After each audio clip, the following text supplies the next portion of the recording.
please welcome to the stage Joshua Thomas.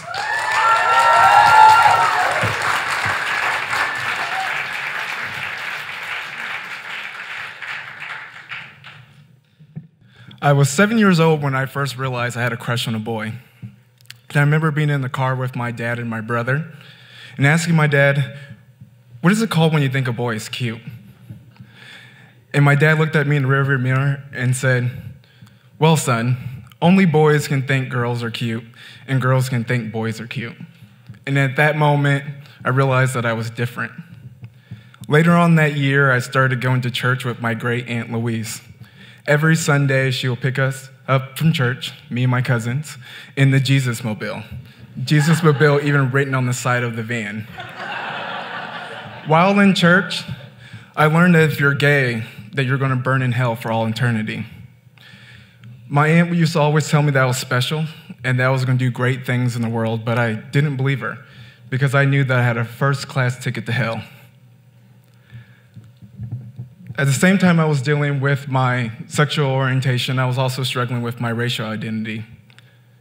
My friends would tell me that their parents wouldn't let them hang out with me because I was black, and they didn't trust me.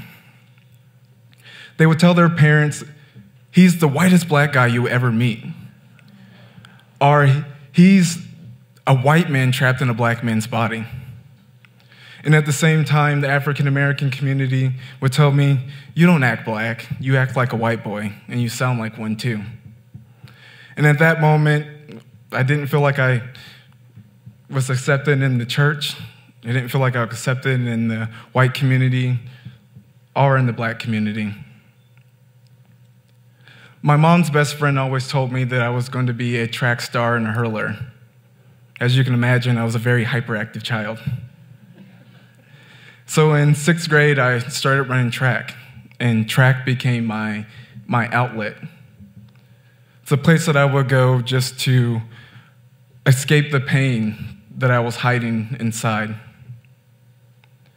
In high school, my aunt passed away. She passed away in a praying position beside her bed. And to commemorate her life, I went back to church. And while in church, the guilt of being gay resurfaced. And I remember at night crying and just begging for God to relieve me of this sin. After I graduated from high school, I went to college down in Southern Illinois on a track scholarship. That first year, I came out to all of my peers. And my track team, they accepted me. But the guys often would make comments saying, no homo.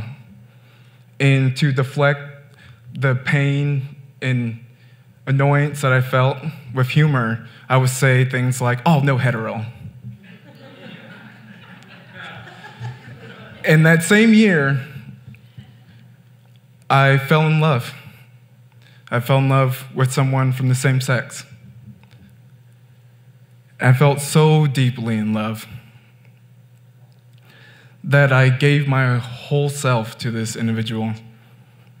I tried to be understanding, to compromise, to listen, to give him everything that I always wanted from a community, from my family, and from my friends. And within 2 years, it became a very toxic relationship. And the toxicity reached its height my senior year when we were down in Panama City for spring break. I remember telling him, you're talking to me as if I mean nothing to you, as if I were to leave right now, as you're asking me to, and if I were to even to get hit by a car, you wouldn't care. And he told me to do it. In that moment, I ran out of the hotel door and I ran straight for the road.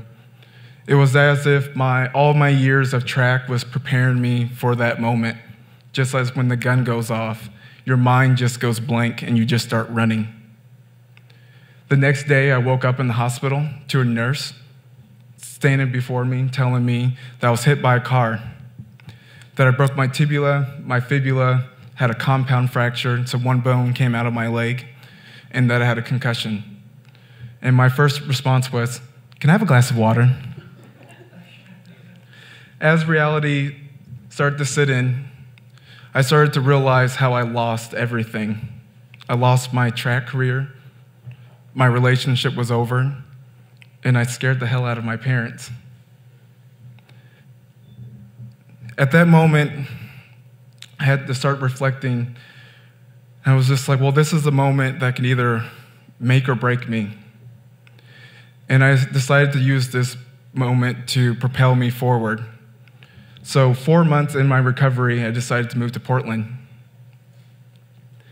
In my first year in Portland, I was in and out of the hospital due to an infection, and all the hardware that was put in my leg had to be removed. And I basically just had to sit at home for 8 months as my leg recovered. And once I was healed again, I was able to start working. So I started volunteering at Partners for Hunger-Free Oregon. And while I was there, I started going through identity crisis. I was living in a predominantly white city. I would go days without seeing someone who looked like me. And then all of the internalized homophobia, racism, and oppression that I experienced my whole entire life started to surface. And it manifested at work. I felt voiceless. I felt inferior. And I didn't know what to do. So I remember talking to one of my friends, Clarissa, and telling her, I feel like I have this person inside of me that I can't bring forth. And I don't know what to do. And I just remember I just kept asking myself, what do I do to break through this? And my inner voice came in and was go on a spiritual journey. And my initial thought was, what the fuck does that mean? Religion was the root of my suffering as a child. Why would I want to go on a spiritual journey? Just to sit in more pain, to feel more guilt, to not be accepted by a community? But I decided to do it anyways. So I started going to a meditation group. And although I loved the community, I felt like I wasn't getting the breakthrough that I was seeking. I still felt like I couldn't express myself to them. So I kept looking. So then I started working at the Oregon Food Bank. And within the first couple weeks, one of my colleagues was training me on how to do on-site visits. And my inner voice came in again, was ask her if she's religious. Because that day, we just kept going to a bunch of churches. So I turned to her, says, just out of curiosity, are you religious? And she told me she was a Nietzschean Buddhist. And the light bulb just went off. I was like, oh, this is it. This is what I've been looking for. And a couple weeks later, I went to my first meeting at a member's house. And I remember walking up to the door, and I'm asking myself, how are they going to perceive me, being African American and me being gay? And as soon as I walked in, the woman greeted me, and she was African American, and she was a lesbian. And it completely squashed all of my doubts. And a few months later, I went to my first meeting at the center in Lake Oswego. And when I walked in, I was completely embraced by the community. And I felt seen for the first time. I felt like I could let my guard down, and I could be my true, authentic self.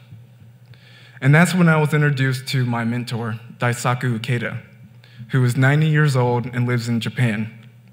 He started practicing when he was 19 years old. And he's a true example of what someone can achieve with this practice. He's a writer, he's a poet. He sends peace proposals to the UN each year. He's had 7,000 dialogues with spiritual leaders and world leaders around the world. And he has 383 honorary doctorate degrees.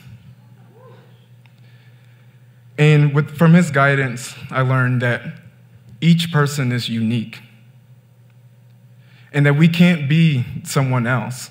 And the important thing is for us to live our truth and let the beautiful flower within us to blossom. And in that moment, I told myself that I was going to reclaim my identities. And so this last year, I've been striving to become the best version of myself. And I started digging deep within myself and challenging all of my negative tendencies, my doubts, so I can bring forth my highest potential, so I can help make this a beautiful world for all of us to live in. And I started chanting for my voice. After so many years of feeling voiceless, I wanted to use my voice to inspire and encourage people. So I started chanting.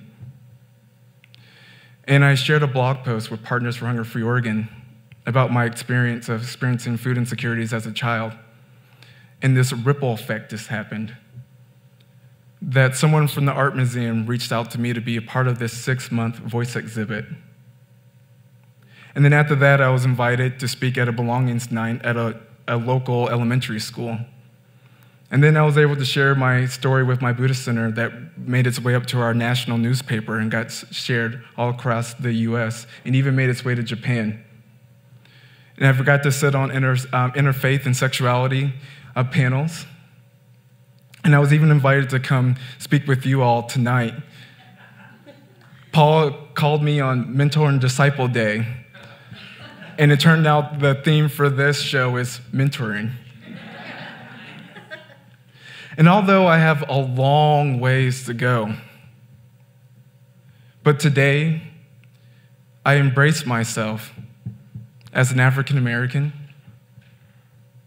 as a gay man, and as Joshua Thomas. Thank you.